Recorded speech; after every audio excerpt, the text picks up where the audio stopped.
Os shoot'em ups, ou shmups, ou simplesmente jogos de navinha, e sim, eu falo navinha mesmo e não navezinha. É o gênero que teve sua origem em 1961, quando foi criado Space War, um dos primeiros jogos de computador.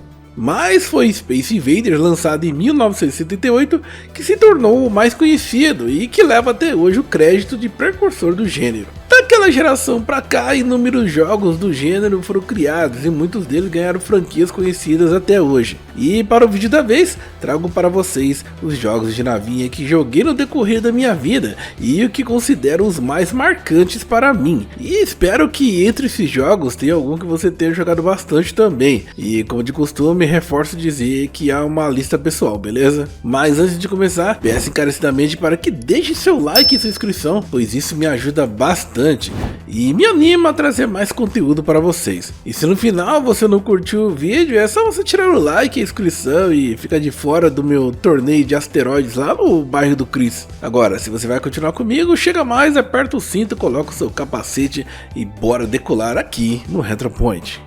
O ano era 1986 e um dos primeiros contatos que tive com fliperamas foi com o Galaga. Nessa época, lembro que meus pais trabalhavam o dia inteiro e quando voltava de manhã da pré-escola eu ficava na casa de uma vizinha. Vizinha esta que tinha um boteco com os bêbados, sinucas e fliperama. E um dos fliperamas daquele bar era o Galaga. E nele tinha como objetivo tentar fazer a maior pontuação possível, destruindo os inimigos que tinham formas de inseto. Nele controlamos uma nave espacial que só podia se movimentar da esquerda para a direita, mas os inimigos voavam livres sobre a tela em grupos de formação de ataque. Formação feita, eles começam a vir na direção de nossa nave para tentar destruí-la.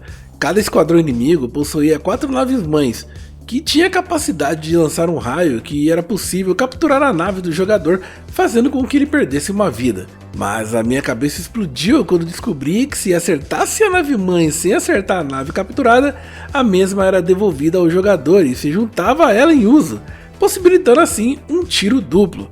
Cara, aquilo era demais. Eu confesso que nunca fui muito longe, pois os níveis mais avançados, as naves inimigos vinham em grande velocidade, a ponto de exigir muito da sua concentração. Já na minha época com Atari, joguei muito Space Invaders, que qualquer um que seja um pouco ligado a videogames já ouviu falar. Esse jogo é um clássico que te dá uma tarefa simples: atirar em naves alienígenas antes que eles atinjam seu canhão laser. As naves irão acelerar gradualmente, o que adiciona mais dificuldade ao jogo. Space Invaders foi praticamente aquele que deu o pontapé para que outros jogos do gênero pudessem surgir. Mas como eu era bicho de fliperama, com o tempo eu conheci Chevios, um simples, mas divertido shmup de rolagem vertical. Ele não tem muitos recursos, você apenas controla uma nave e dispara projéteis nos inimigos e um blaster, que era uma espécie de bomba com mira, para acertar e bombardear instalações terrestres e veículos. Ao todo, o game tem 16 fases, que ao terminá-la reiniciam, mas deixa o jogo progressivamente mais difícil à medida que você avança. Isso era bem comum nos arcades da época. E ao lado de Chevios teve outro que eu gostava muito, que inclusive eu até confundia com ele. Era Tiger Rally, jogo este que foi um dos primeiros jogos desenvolvido pela Toaplan e publicado pela Taito Corporation em 1985. Toaplan, a empresa que me apresentaria jogos incríveis no futuro. E nesse jogo controlamos um helicóptero preparado para atirar em hordas de inimigos, incluindo tanques, navios de guerra e demais artilharias. Legal é que em Tiger Rally temos aquele recurso que se tornou o nosso salva-fichas. Sim, as bombas. Bombas essas que destroem todos os objetos dentro de um raio circular grande, impedindo que a gente perca aquela vida no momento mais crítico. O jogo possui apenas 4 fases e, assim como muitos da época, é reiniciado no modo mais difícil. Já nos anos 90, e eu com meu recém-adquirido Turbo Game conheci Magic Carpet 1001, um jogo que mesmo graficamente simples, possuía uma gameplay insana, pois no início ele não dava nada, mas no decorrer do jogo, meu amigo, ele se tornava um verdadeiro inferno de balas, termo esse que eu conheceria no futuro como Bullet Hell. Mas continuando no Nintendinho, outro que joguei muito foi Gradius, que é um shoot'em up lançado pela Konami em 1985 para os arcades e ganhou um port para os consoles. Gradius possui uma variedade de power-ups que se tornam um atrativo principal para o jogador. E o recurso principal para se dar bem em Gradius é o núcleo. Isso mesmo, no jogo todos os chefes possuem um único ponto fraco, que é o seu núcleo central. E para chegar nesse ponto você precisa destruir várias camadas do chefe até chegar ao seu ponto fraco. E isso era o que fazia a grade ser tão desafiador na época. Um pouco maior e ainda caçando fliperamas pela cidade, um dia me deparo com uma máquina no caminho da padaria. Seu nome era Carrier Air Ring, um incrível jogo de nave lançado em 1990 pela Capcom e que me ganhou a atenção em instantes. Fiquei estático com tantas cores, detalhes e aquele nível de ação que não tinha visto ainda. Não deu outra. O troco do pão virou uma ficha ali mesmo. Uma parada que eu achei o máximo nesse jogo é que poderíamos comprar atualizações para as armas e escudos para os caças entre as fases. E aqui não tem aquele famoso hit kill, e sim uma barra de combustível, que serve como barra de energia, mas que começa cheia no início de cada fase e diminui com o passar do tempo, mas também pode se perder por completo caso o avião seja danificado mais de uma vez. Em detalhe, o jogo tem 2 finais diferentes. Um deles é o verdadeiro se você der conta de zerar ele com apenas uma ficha. E aí, dá conta? Um dia tive a oportunidade de jogar o Mega Drive e ao lado dos jogos como o Sonic pude conhecer Truxton. Lembra que eu falei que no futuro veria mais da Toaplan? Pois bem, Truxton, ou Tatsujin no Japão, é um frenético shoot-up lançado pela Toaplan em 1988. Ele foi um dos primeiros grandes clássicos do 16 bits da Sega, vindo direto dos fliperamas para os consoles. E você pilota a Super Fighter, uma avançada nave equipada com poderosas armas, prontas para derrotar os invasores. Mas nem todo esse arsenal será suficiente, pois ele é um dos jogos que mais te cobram a atenção devido à sua dificuldade. E com uma trilha sonora bem viciante, Truxton traz consigo a marca que virou um símbolo da cultura gamer até hoje, a sua bomba caveira, ou a famosa Destroyer Bomb, uma super bomba que mostra uma caveira na tela inteira e destrói tudo que tiver na tela. E no final da vida do Nintendinho, a Konami nos presenteia em 1991 com um jogo que considero até hoje uma pérola dos jogos de navinha.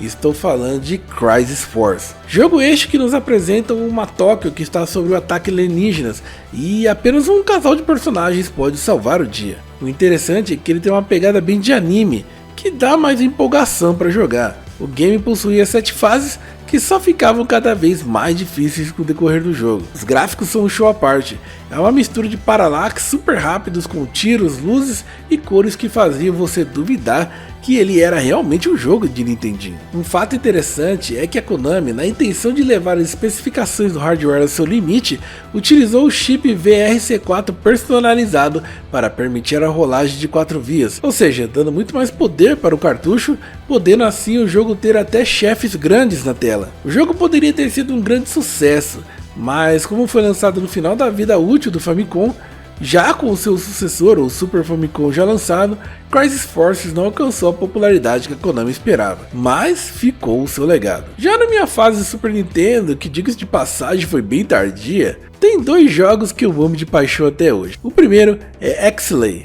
Cara, pensa num jogo sinistro de difícil, fora seus gráficos que me surpreende até hoje, cheio de detalhes que nos brilham os olhos. X-Lay é um shoot-up que possui estágios que alternam entre rolagem vertical e horizontal, o que mantém a jogabilidade emocionante durante toda a sua jornada. Os estágios verticais utilizavam efeitos de Mode 7 para os seus fundos, e eles realmente pareciam bastante impressionantes, mesmo para os padrões de hoje.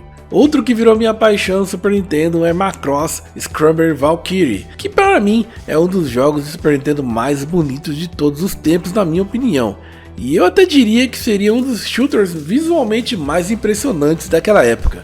Detalhes como no cemitério espacial do primeiro nível, que está cheio de toneladas de detritos, e enquanto a lua cheia de nuvens do 6º estágio tem camadas de paralaxe até onde os olhos possam ver. O jogo usa uma mistura de sprites tradicionais desenhados à mão e elementos pré-renderizados. Essa combinação evita a aparência de baixa resolução. Ele também lança uma tonelada de sprites na tela com quase nenhuma desaceleração, o que é uma façanha por si só. Bom, sou suspeito de falar desse jogo, pois desde moleque já era fissurado pela série animada que aqui no Brasil era conhecido como Guerra das Galáxias. Você se lembra? Outra franquia que me prendeu muito na frente da TV foi Sonic Wings, ou Aero Fighters. Joguei muito o primeiro port do Super Nintendo, mas para mim, as continuações nas versões de Neo Geo CD e Sega Saturn eram as mais sensacionais.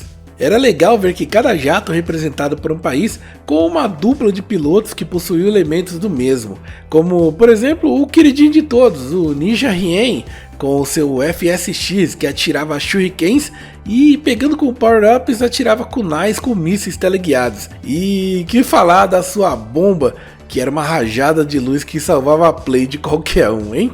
Mas estamos entrando nos anos 2000 e aí acabei conhecendo o Dreamcast e seu impressionante Ikaruga. E aí sim, descobri o que era realmente uma chuva de tiros na minha direção. Ikaruga era inovador, não só pela sua dificuldade extrema, mas também por não possuir qualquer tipo de power-up. Aqui, você só possui o disparo da arma padrão e um laser teleguiado. Pois o legal do jogo era poder se ligar na mecânica de absorver os tiros dos inimigos. Se os tiros dos inimigos forem negros avermelhados, você tem que deixar sua nave na mesma cor. Se os tiros forem brancos, a sua nave também tem que ficar branca.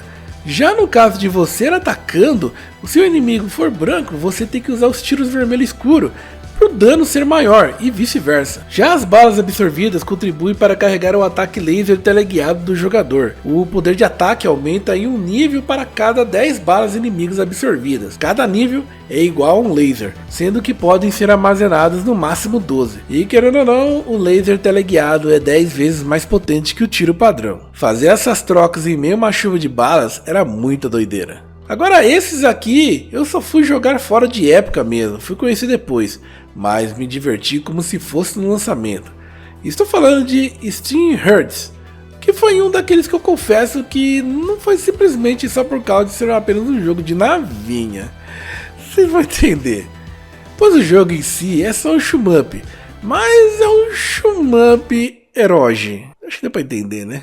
Ele foi desenvolvido pela Giga e publicado pela TGL. O jogo apresenta uma jogabilidade de tiro emparelhada com amplas cenas eróticas com mulheres seminuas. O Steam Heart foi lançado inicialmente em computadores pessoais, o PC 98, em 1994. Mais tarde, chegou no PC Engine Super CD-ROM System em 1996 e depois ao Sega Saturn em 1998. Todos os lançamentos foram limitados ao mercado japonês. E daí entendeu o porquê, né? E para finalizar, Radiant Silvergun. Este fantástico shmup vertical desenvolvido pela Treasure foi lançado originalmente para os arcades em 1998 e foi portado para o Sega Saturn no mesmo ano. O mais legal é que a versão de Sega Saturn apresentava cutscenes adicionais animadas, dando muito mais charme para o jogo. O Sega Saturn me apresentou muitos jogos de navinha, mas este, ao contrário da maioria dos shoot'em-ups, possuía particularidades, como por exemplo não possui power-ups, mas você começa com todas as armas desde o início, com uma jogada aqui que é a diferença, pois você sobe o nível das suas armas, tornando-as mais poderosas à medida que o jogador usa para aumentar a sua pontuação. Ele é considerado até hoje um dos jogos de navinha mais populares do Sega Saturn, e que dirá de todos do gênero, sem contar também o seu preço. Cara, é um dos jogos mais caros que eu já vi para se comprar na internet. Sua fama foi tão boa o suficiente para que subsequentemente o título fosse portado para o Xbox 360 pelo serviço do Xbox Live Arcade, no Nintendo Switch e demais plataformas. E não importa o tempo que passa, esse jogo continua lindo de morrer. Bom, hoje você conheceu um pouco da minha trajetória com jogos de navinha. E aí, curtiu? Jogou todos?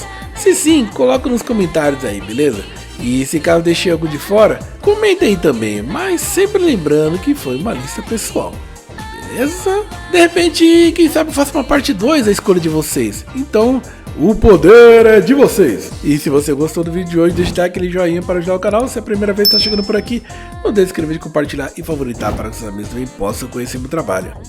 E antes de você ir embora, vou deixar aqui 2 vídeos para que você continue um pouco mais comigo aqui no canal, beleza? Conheça Blinks, o mascote esquecido do Xbox.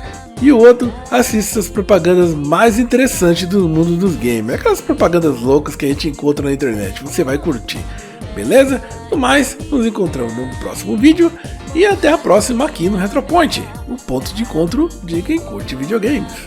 Até mais!